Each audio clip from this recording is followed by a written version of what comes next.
रोहन मई में पैदा हुआ, लेकिन उसका जन्मदिन जून में आता है। अब ये कैसे संभव है, यही आपको बताना है। कोई जल्दी नहीं है, आराम से वीडियो को पॉज कर लो, आराम से सोच लो और सोचने के बाद वीडियो को वापस से प्ले करना, मेरे आंसर से मैच करना और फिर चैट सेक्शन में लिखना कि आपने सही बताया था या गलत। पॉज कर लिया, सोच लिया, मैं बताऊं तो चलो सुनो। रोहन मई में पैदा हुआ था। मई यूपी के हाथरस डिस्ट्रिक्ट की एक जगह का नाम है और वो जून में जन्मदिन अपना बनाता है। तो सही तो है, मई में पैदा हुआ और जून में जन्मदिन आता है। गाइस, इन दो तस्वीरों ने मेरा दिमाग हिला के रख दिया है। कैसे, जरा आप भी देखिए। पहली तस्वीर में एक मां है जिसने ऑक्सीजन का मास्क अपने मुंह पे लगाया हुआ है और ऑक्सीजन की सप्लाई जिस सिलेंडर से आ रही है ना, वो सिलेंडर उसके बेटे ने अपने कंधों पे उठा के रखा है और दोनों एम्बुलेंस का वेट कर रहे हैं। कितनी विडंबना है कि जिस देश में पिज्जा तक टाइम से डिलीवर हो रहा है और उन दोनों को एम्बुलेंस के लिए वेट करना पड़ रहा है। दूसरी तस्वीर सीरिया से है। इतना डर का माहौल है कि आप लोग देखते रह जाओगे। एक छोटा सा 4 साल का बच्चा जिसने अपने दोनों हाथ अपने सिर पे रखे हुए हैं। पता है तस्वीर कब ली गई? जब एक फोटोग्राफर ने उस बच्चे की फोटो लेने के लिए कैमरे को ऊपर किया तो बच्चे ने यह समझा कि बंदूक है और डर के मारे अपने दोनों हाथ अपने सिर पे रख लिए। कितना खतरनाक मंजर होगा वो, जरा सोचिए।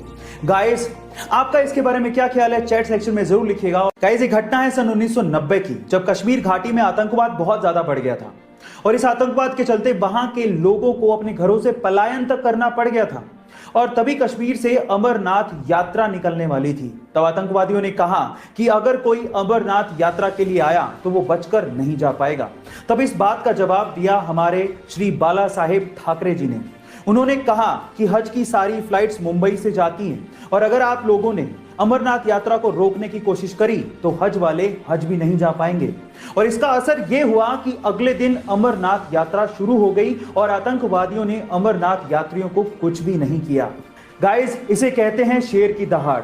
आपको ये सुन के कैसा लगा, चैट सेक्शन में जरूर लिखिएगा। और जापान में कुत्ता अपने प्रोफेसर मालिक को हमेशा स्टेशन पे छोड़ने जाता और जब वो वापस आते तो उन्हें स्टेशन पे लेने भी जाता। ये सिलसिला काफी दिनों तक चलते रहा। एक दिन वो कुत्ता अपने प्रोफेसर मालिक को छोड़ने गया, लेकिन जब वो वापस लेने गया तो प्रोफेसर वापस ही नहीं आए क्योंकि प्रोफेसर की क्लास लेते वक्त हार्ट अटैक की वजह से मृत्यु हो गई थी।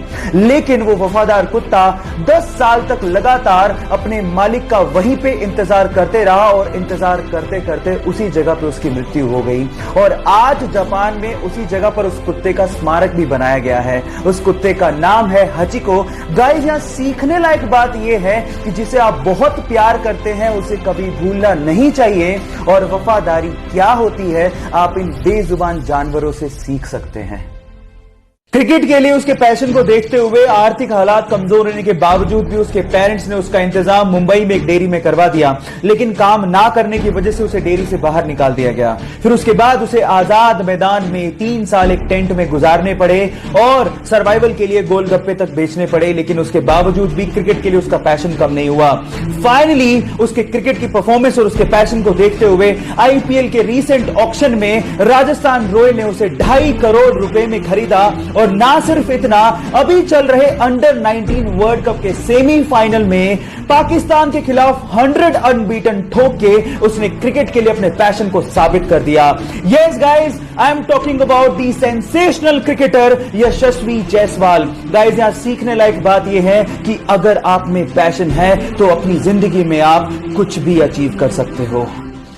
उसके पेरेंट्स को लगा कि वो मुंबई इंजीनियरिंग करने के लिए जा रहा है, लेकिन किसी को क्या पता था कि वो एक्टर बनना चाहता है। उसने अपनी क्लासेस को छोड़ के बहुत बार ऑडिशन दिए, लेकिन वो सफल नहीं हो पाया क्योंकि उसका बैकग्राउंड नॉन फिल्मी था, इसलिए सफर इतना आसान नहीं था। लेकिन उसने हिम्मत नहीं हारी, उसने ऑडिशन देना जारी रखा और फाइनली उसे अपना पहला ब्रेक प्यार का पंचनामा मूवी से मिला, जिसका 1 लाइनर उसे फेमस बना गया। लेकिन उसके बाद आई 2 फ्लॉप मूवीज की वजह से उसका करियर डगमगाने लगा। लेकिन उसके बाद प्यार का पंचनामा 2 एंड सोनू के टीटू की स्वीटी से उसने कमबैक किया और दुनिया की नजरों में छा गया। Yes guys, I am talking about Kartik Aaryan. Problem ये है कि हम चाहते हैं हमारी लाइफ में कोई प्रॉब्लम ही ना हो, लेकिन अगर हमारी लाइफ में कोई प्रॉब्लम ना हो तो ये उनकी लाइफ की सबसे बड़ी